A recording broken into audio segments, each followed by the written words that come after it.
The dust hangs like an extra sky, and every breath tastes of concrete. Mexico City is the color of chalk and sirens. 100 hands passing bricks hand to hand in a rhythm that could be a prayer. The street has no edges now. It is a single purpose. Get in. Get someone out. Get in again. A whistle shrieks silencio and the city obeys. A metropolis holding its lungs in its throat. Somewhere under the tilted slab, a knock, faint as memory. He is 30 and has never dug for a stranger before. He has an orange construction helmet that does not fit and a dust mask he keeps pulling down to talk. We will call him Luis, because the names are not what matter, except that they are the only thing that does. He came on a motorcycle with a roll of rebar ties and a crowbar he borrowed from the auto shop, where he fixes bumpers when the city is not dismantling itself. There is a hole where a building was, paper snowing from a broken file cabinet, a chair bent into a sculpture nobody ordered, and the smell-wet stone and heat and an undertone of something everyone pretends not to diagnose. They move in a choreography that suggests rehearsal, but it is memory, not practice. Mexico City remembers 1985 in its bones. The way a whistle cuts through noise. The way a line of people can move debris faster than a machine with nowhere to put its bucket. The older man in the green vest says, "Puntos get the points," and a dozen bodies shift their weight and the slab rises a finger's width. And someone shoves a jack stand under and somebody else says, Miss. The word stretched by adrenaline into a rope. Silencio, the woman says again, and the street goes from roar to heartbeat. In the stillness they hear it. 2 knocks, then nothing, then one. Luis leans his head against the edge of the rectangle of air like a man eavesdropping on the next world. Estamos aquí. Es. We are far to the east in a rain that has erased the difference between floor and field. A fisherman in Kerala slads his boat off a patch of asphalt that used to be a road sign. The letters for river are underwater. He reads the current with his knees. News traveled on phones before the wires went dark. Shinganu, Aluva, Trisuv. The water climbed stairs and then roofs, and people climbed on top of sound. The men who have ridden swells for a living mistake neither wave nor wind. Today their sea is inland, brown and full of furniture. Fidint, ulil, arcum. Andu. Is anyone inside? The boat snugs against a balcony. A woman in a green sari opens a window as if the water has knocked politely. She is not crying. She holds a bundle that could be a baby or a bag of papers. Grief has taught her to fold both the same way. The fisherman throws a rope, misses, throws again. From under the eave a boy shouts, "Am, vey," and vanishes. And for a heartbeat the water is more than water muck. Snakes. The small, swift things that love a flood. And south of Calcutta, and north of the Bay of Bengal, a girl in a red vest named Rahima Test, the megaphone, counts rice, sacks, and ties a scarf around her wrist, the color of a warning flag. The cyclone preparedness program is older than she is, older than her mother's first story. An army of volunteers in flip-flops and discipline. The loudspeaker on the mosque lists the tides. The sky lowers like a lid. They remember Sidr Bulbul. They remember 1970 as a ghost that refuses to leave the yard. Rahima runs a finger down names on a list and slaps the side of a man's house with her palm as if it is reluctant to leave. Cholo, she says. Come. Text and rumor move faster than wind until the towers begin to bow. In Puerto Rico, the lights went out and stayed out long enough that the dark found its way under the skin. In the mountain town of Azuntas, the solar panels on the roof of a building with no right to be a beacon stayed stubbornly bright. They called it Casa Pueblo before the storm, and the name fit more afterward. A small sun caught and shared. Oxygen machines humming. Insulin, finding a cool box. A food pantry that became a map. After the radio towers fell quiet, a small stubborn voice carried on telling people what the roads looked like. In Aftershock and Gorkha, Nepal, the earth once rolled like a ship and then settled with a clatter of bricks. The first hands on the ruble were neighbors. The first tarps went up before any registration line could be formed. Later, women who used to carry baskets up steep paths tied wire together and learned the gift of rebar rings, became masons in headscarves, changed the grammar of their villages by changing how walls met roofs. But here, now, The slab moans under a crowbar. Luis feels the city press behind him. The breath of 20 strangers. The heat of 100 bodies. Silencio, the vest says, and time steps into a narrow place. He bolts the jack to threads higher. He angles his shoulder into the gap. Mano, he says, because sometimes life reduces its vocabulary to one noun. From the hole comes a thread of air that smells like someone else's fear, a tapping that could be bone. Cooled bay rain could be coincidence. He slides his hand into dust so fine it is like the feeling you have when someone you love has not texted you back. It gropes, left, right, finds a shoe, finds the cold mouth of rebar, finds skin slick with dust and blood, and he closes his fingers and feels another hand close back. The slab shifts. The whistle blows. Something heavy announces its opinion of gravity with a thud that changes a lane of silence to a canyon. The woman with the whistle pulls at his shoulder and he feels the heart of the building hesitate, decide. A gust of wind slaps the water in Kerala, drawing a line of ripples like a sentence under the day. The boy inside coughs, hard and wrong, and the fisherman throws the rope again as the boat skids sideways. As the woman's grip bites into the edge of the window, Luisi hears the word ahora, and the city inhales. He does not let go. The fibers in his forearm sing the anthem of long strain. The human chain surges forward in one rough movement, a single body with 100 hands. The jack reeks, gives half a laugh, and holds. The vest says something to the men with the steel shims, and they are suddenly there, the system embodied in a pile of bent metal and borrowed strength. Despacito, someone says. Absurd. Perfect. Slowly. Dust grinds in teeth. A gloved hand finds his wrist and guides it down. Turn. Lift hand to hand he holds, becomes an arm. Slippery with dust mud. Then a shoulder. The head appears with eyes squeezed shut, as if light is the enemy. A boy, 12, 13. A shirt soaked to the color of not the original color. The room, if it can be called that, exhales a sawdust cough, and a second pair of knuckles tap. Lazy, late, behind him. There is always one more. Above them, the building offers another opinion. Someone shouts, "Retírate," and the human chain ripples backward, a current that chooses not to drown. The boy arrives in the arms of a woman who could be anyone's mother, who presses her face to his hair in a gesture older than masonry. Silencio, the whistle says. A third time, but the city is already weary. The second tapping becomes clear, the code of two people inventing a language together in the dark. The woman with the whistle closes her eyes to hear better. Across the world, the fisherman's boat slaps against the window and a hand catches rope. The woman wraps it around her forearm in a move learned somewhere in a life without boat drills. She lowers the bundle to the rescuers like a secret, and then the boy lasts because he is heavier than he looks and cannot be tricked with gentle words anymore. Floodwater leans on the balcony as if it means to come in for tea. The fisherman says, "Vidu pocum," the house will go, and for a second the woman looks at the door. The thresholds that counted her years, the wall where charcoal lines mark the children's heights. She swings a leg over, the boat settles, then bucks, then slides free of the balcony with a long sigh like fabric tearing. The rope rings around the railing burn bright lines into palms. Then the boat is in the middle of the street tundriva, drifting past a traffic light that blinks patient yellow at boats, street dogs, and the occasional refrigerator. In Bangladesh, Rahima drums her hand on more doors than the bones in that hand should have to tolerate. An old man tells her he lived through 1991 in a tree and did not leave then, and will not leave now. She points to his granddaughter, to the curve of the road, to the line on the concrete pillar that shows where the water came the last time. A neighbor joins, and another.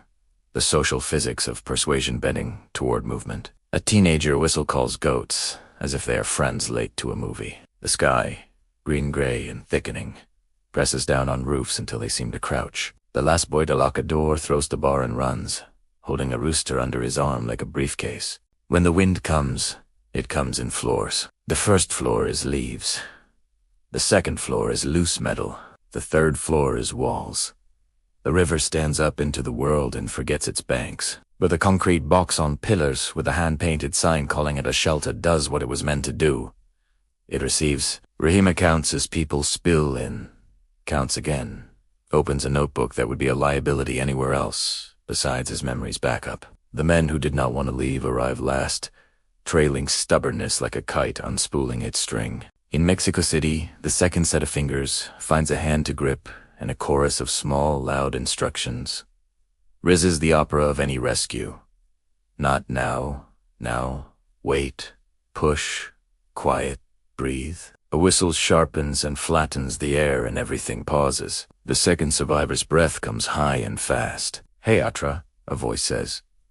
"There's another. It is always more than you plan, fewer than you promise.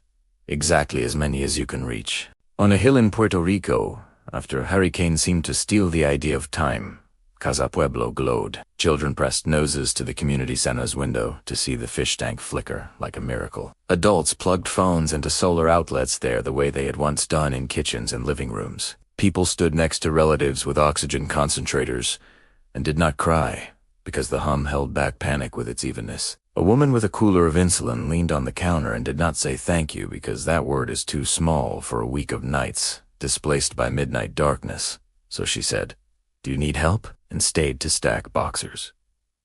In Kerala, the boat puts its nose into a current that hadn't been in this street yesterday.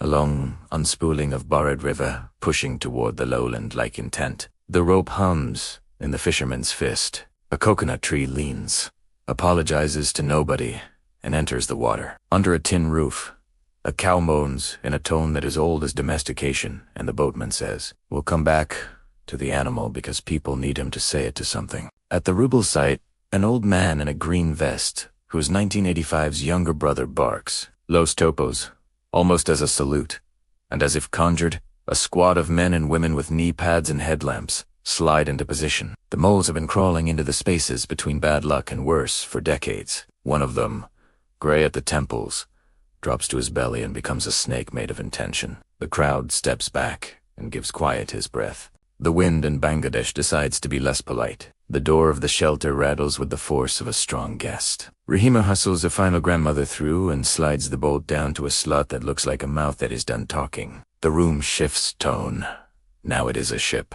In Ajuntas, a teenager walks into Casa Pueblo with a box of tiny solar lamps that look like toys until you fill a dark kitchen with them. "We're going to Las Quinas," he says to Arturo Masoldia, who has not slept in a way that counts for days.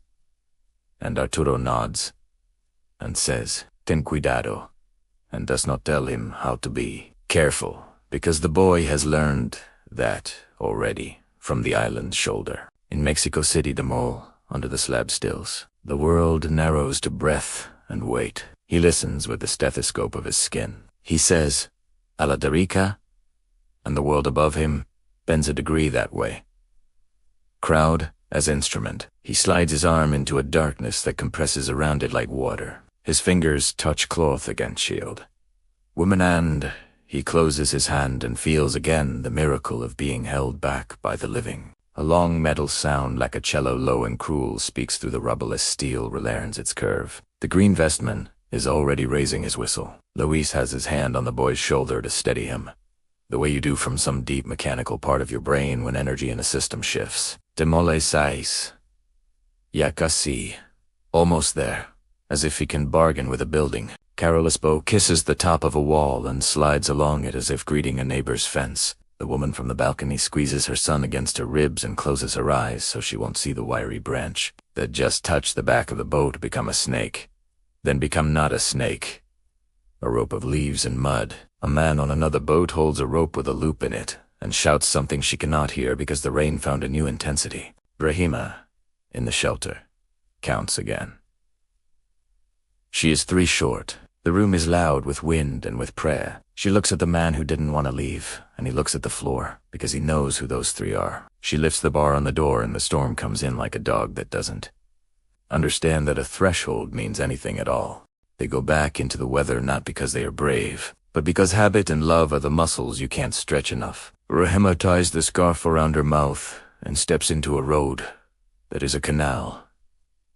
A canal that has misplaced its banks. The man beside her holds onto the rope slung across his chest and leans into the wind in the way of men who have leaned into plows, walls, and arguments. The house, 3 doors down from the shelter, looks smaller in the rain, as if it has given up pride to qualify for pity. Uma, Rahima calls, and the word is a torch against the wall of sound. She slams her hand on the window the way she did earlier, and it opens like a reluctant book. The woman inside is wide-eyed, her hair unbound, her arms a cradle around a boy who should have been sitting in a classroom this morning. The roof above them flaps, and with each flap the room inhales rain. Cholo, Rahima says.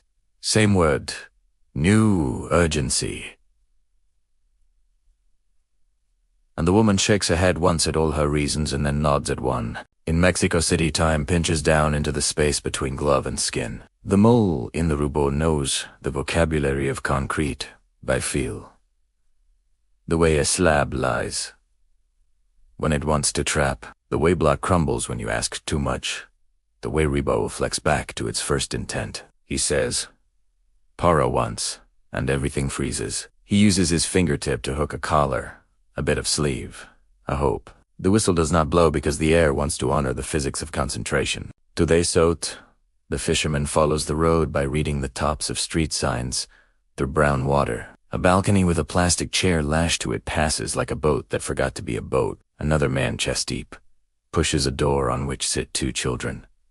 Their faces are the pale of fear and also the white of soap. Their mother washed them yesterday, refusing to let the storm take cleanliness too. The fisherman moves. The boat kisses. The door aft. They take one child, then the other, and the mothers go. Is a word made of granite and surrender. In Puerto Rico, the line a casa pueblo isn't a line. It's a braid of small conversations braided again as batteries are handed over. As medicine is noted, as elders are escorted to chairs out of the afternoon sun that never lost its patience. A woman with a notebook writes down who needs what, not because anyone asked her to keep a ledger, but because you cannot get better at saving each other without data. And she learned that as a teacher before the roof of her school insisted on leaking into every lesson. In Nepal, a woman named Maya in dating stands in front of a pile of stone that used to be her house and lifts the first rock as if it insulted her. The men around her stop suggesting she'll take a rest and watch. Later, she sits in a training with a mason from another valley who shows how to lay a band at lintel height, how to leave a space for the building to move, how to make the roof and walls talk to each other. The first wall she builds after that looks like a promise.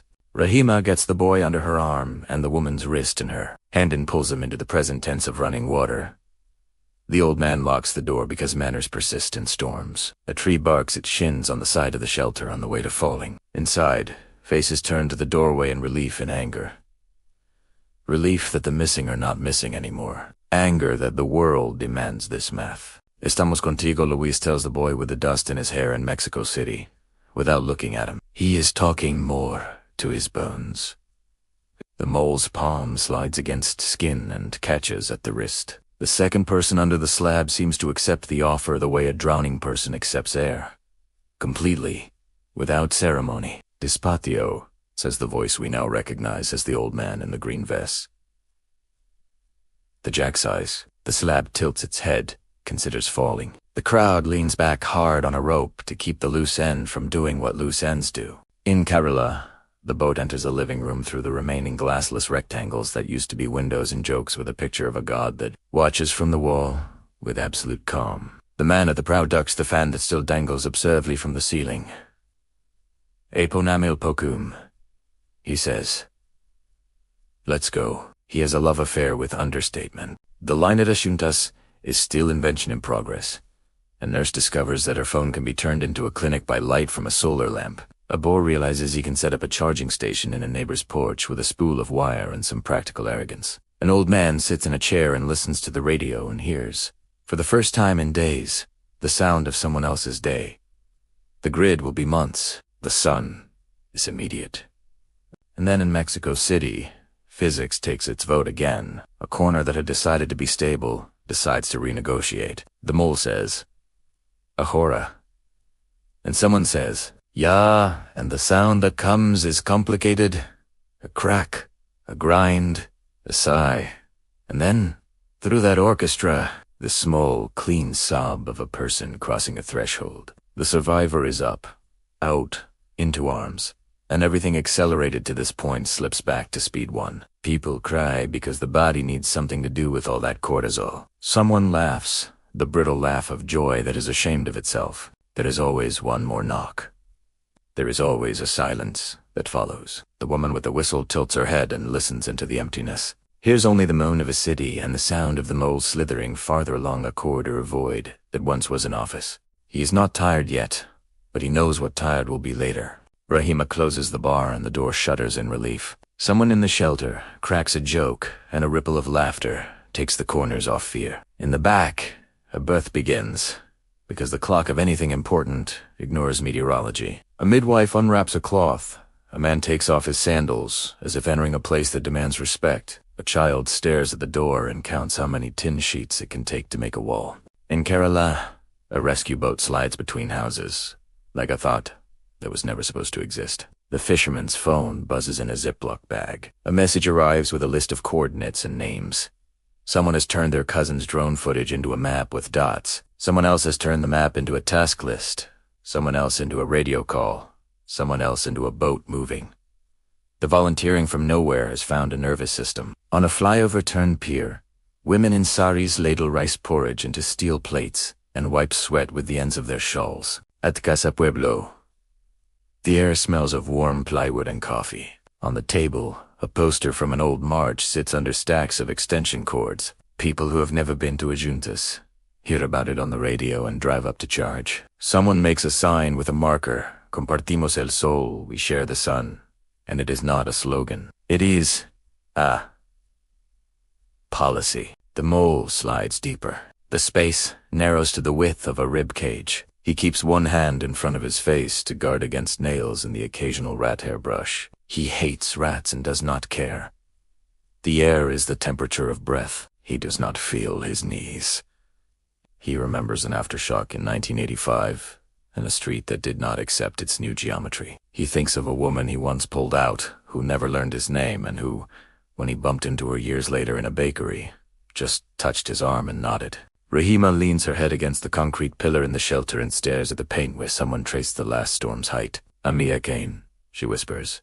I am here, not to anybody, but as a punctuation. In Kerala, the boat edges around a submerged bus stop sign, and the fisherman reaches out to touch it, as if to confirm the city is still under there somewhere. The boy in the prow points their end. They turn, and the oarsman digs hard, and the boat slides through a gate that was never meant for boats, into a courtyard that remembers weddings in Diwali and the smell of frying lentils, and now holds a brown square of sky. A woman is on the last step, like a saint carved from worry. The boat stops with a soft sound of two things that decide not to collide. The mole hears, finally, nothing. There is a moment, always, when the material of the disaster stops talking back. When you know the living are almost all in the light. He backs himself out, inch by inch, scuffs his knuckles, and does not swear because superstition is also a kind of structure. There is always one more thing to find in the rubble. A photograph stuck to drywall like a jellyfish. A wedding invitation. A school book with pencil scars. A woman picks up a mug with a cartoon dog on it and does the thing you do when your entire kitchen is broken. She tries to put it in a cupboard that isn't there and makes a sound like a hinge. Outside the shelter, the storm writes its signature on roofs and then starts to run out of ink. By the time the wind loses interest, the room has learned its own weather. The generator coughs to life, and a single bulb throws a yellow coin onto the floor. A boy draws the cyclone on the back of a ledger with a stub of pencil and makes it into a dragon, and then, because he is a child, not a metaphor, adds a sun with a face in the corner. Rahima counts a final time, then counts the goats. Because in the village's math, they are not an afterthought. The door opens on a morning that is not a morning so much as a dimmer version of the night. The ground is in negotiation. Every step, something that could be a nail, snake, or good luck. People step out and find where their homes were and do to things. They look to inventory, and then they look around to calibrate the community. The loudspeaker crackles a message, repeats. Stay away from wires. Boil water. Report missing to the table under the mango tree. A young man who had been waiting to leave the village for a city realizes there will be a different leaving now. Bouquets to carry, roofs to right, the never-paid job of making normal again. In Mexico City, crews rotate, not because anyone told them to, but because bodies insist. Coffee appears like a strategy. Someone hands Luis a sandwich, and because he is damp with other people's blood and his own sweat, he puts it on a piece of paper and stares at it as if he has to ask permission to eat. The boy they pulled out is sitting on a curb with a blanket around his shoulders, and every few minutes a volunteer touches his shoulder as if fear were a thing you can shake off like ash. Doninkerala. The fishermen tie up to a flyover railing and shout to a cluster of men on the bridge. A human pulley system begins. Beatties clipped 2 ropes, arms reaching under armpits and around backs. A baby passed up like a piece of fruit. Someone's sandal falls and spins. A small private disaster. On tea. Bridge, a woman with a vat feeds anyone who looks at her. The coordination here is not an app. It is older than that. You take this. Now, go. At Casa Pueblo, in a place that did not flood, but lived a different kind of drowning. A doctor brushes tears from his cheek with the back of his wrist, annoyed with himself, and keeps taking blood pressures. A teenager learns to solder from a man who learned it fixing radios in the Navy. Arturo makes a decision he will say out loud later. We won't just be a place of relief, we will be a template. Later, microgrids will flower in other towns. Today, a line runs from the community center to a house where a boy with asthma needs more than hope. Maya, in Nepal, lifts the first line of the new wall. Her hands find rocked-away teeth, find the seam of food. The mason who taught her watches and nods, because she is following the rules without knowing they are rules. She's not allergic to code, because nobody presented code as an insult. A neighbor brings tea in cups that do not match. The first course of stone is the height of a foot. The first story they will tell about this house is that it will not kill anyone in their sleep. Bangladesh's shelter empties into work. The volunteers are not done when the wind leaves. They become a census and a post office and a rumor control station. They carry an old woman to her door and attempt to stand it back up out of habit. They sweep the floor of the mosque because grief lets itself in anywhere. The mosque's loudspeaker becomes a bulletin board. Blood type needed. Missing found. Snakebite antidote where? Rights. Available here. Rahima's voice takes on that special rasp that happens when you have been talking through your own thirst for days. In Mexico City, the moles Los Topos stack their gear and disappear into another street. Because the city is an archipelago of holes, Luis stays long enough to see a woman in a yellow jacket kneel beside the boy's mother and put a hand on her arm and tell her that they have a name. We'll go home and shower. Not sleep. Come back. He'll try to say out loud what it felt like to touch a person in a space the size of a breath and be pulled back into light together. He'll fail and simply say, we pulled him out, and the room will nod. Karela's fishermen will return to the coast when the water goes where it's supposed to go. And on the way, they will stop by the relief camp where the women from the Kudumbashi self-help network are running a kitchen the size of a small wedding. Except the bride is everyone, and the groom is the idea that nobody will go hungry. A boy brings news that a baby was born that morning in the government school, under a pepper tree that somehow kept its leaves. At Casa Pueblo, the line thins and thickens, like breathing. Someone hangs a banner that says, in Spanish, the recovery is in our hands. And the crowd laughs in the bitter, glad way of people who have been waiting too long for permission to be the ones to fix it.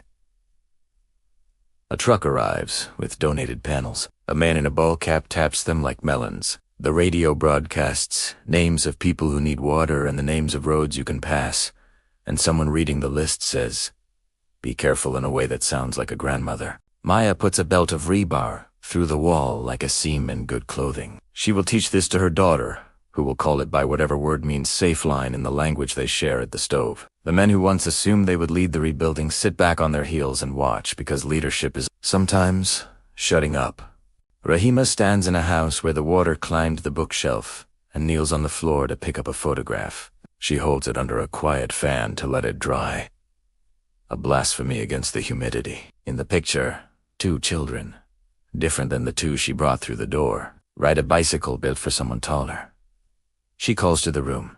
Whose? A woman takes it and presses it to her chest. A heart trading pictures with a heart. Mexico City's street grows a shrine.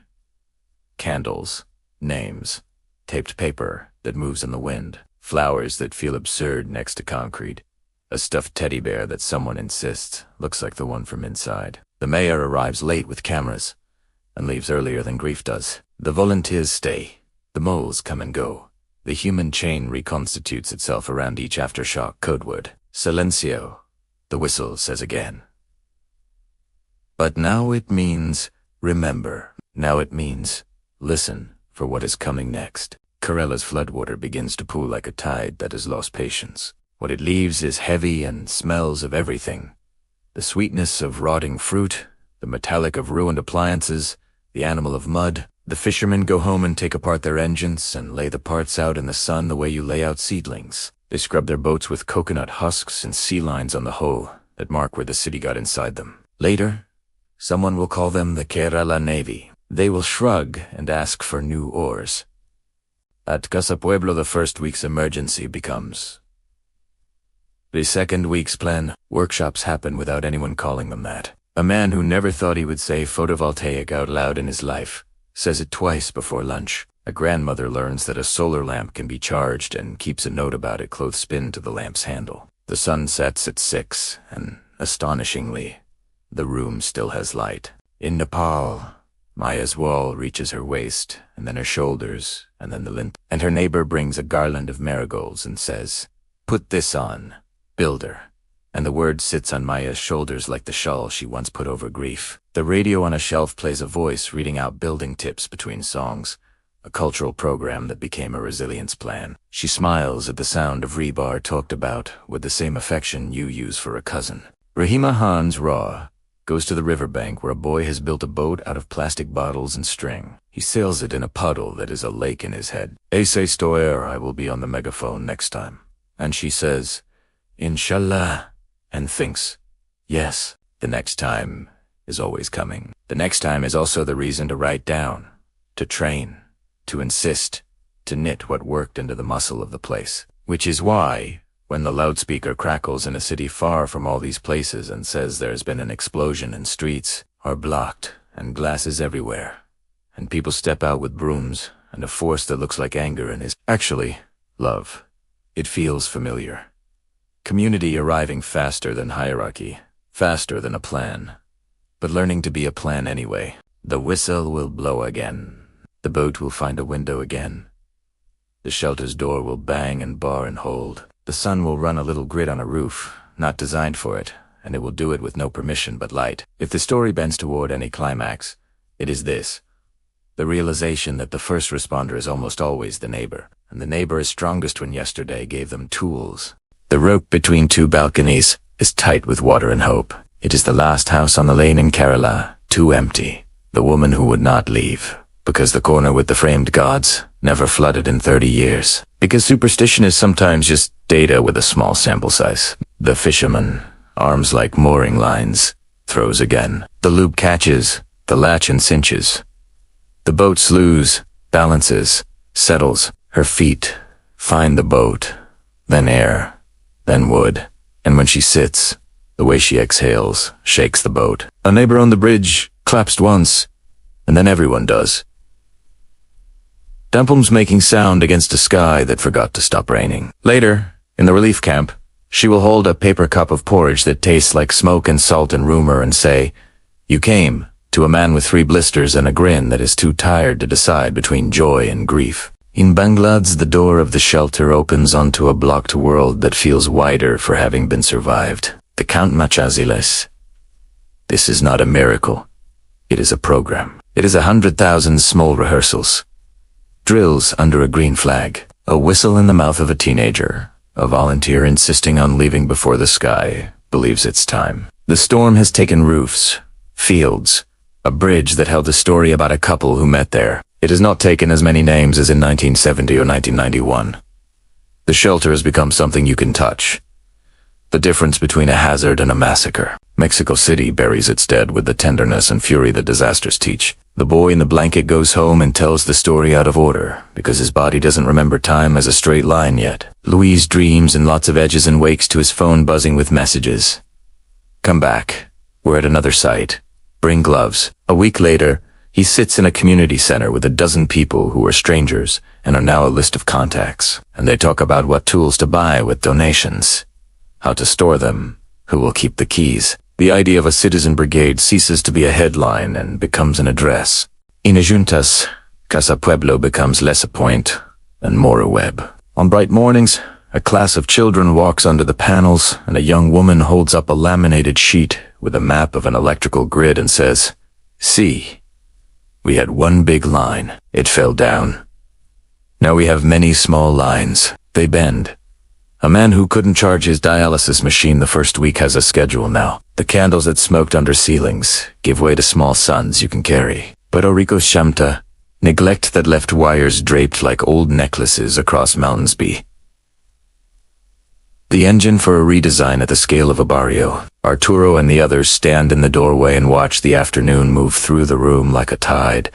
People in and people out, and they think, not modestly, this is how you make a hurricane smaller. In Nepal, Maya hammers the last nail into the wooden ring beam and knocks ochre dust off her hands. She ties a red ribbon into the end of the beam because her mother taught her that you tell the spirits when you finish a thing. The engineer comes, nods, signs a paper. The paper didn't exist 2 years ago. The agency that pays the installment for compliant houses didn't either. The program moves like a train with too few carriages. Too slow for need, but faster than the old way of promises. Maya's daughter climbs the stairs of the new house for the first time and looks down at her mother as if the world has tried an experiment and found it works. Careless fishermen take their boats back out to where the backwater arms meet the sea, pull in nets and find them heavy with branches and silt and the occasional shoe. They accept garlands and stand awkwardly in front of cameras, trying to find a sentence that does not make them ridiculous. We did what we had to, one says in Mali. Next time.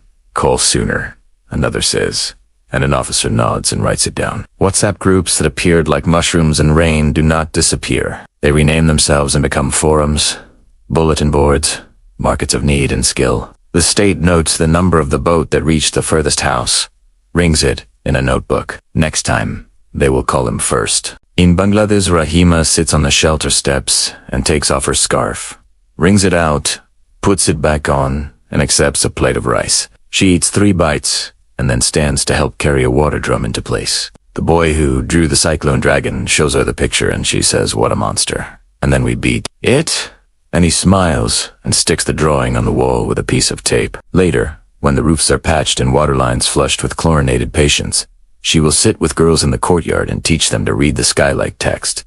And she will tell them the story of Bola and Sidr, and why the shelter matters and how to count.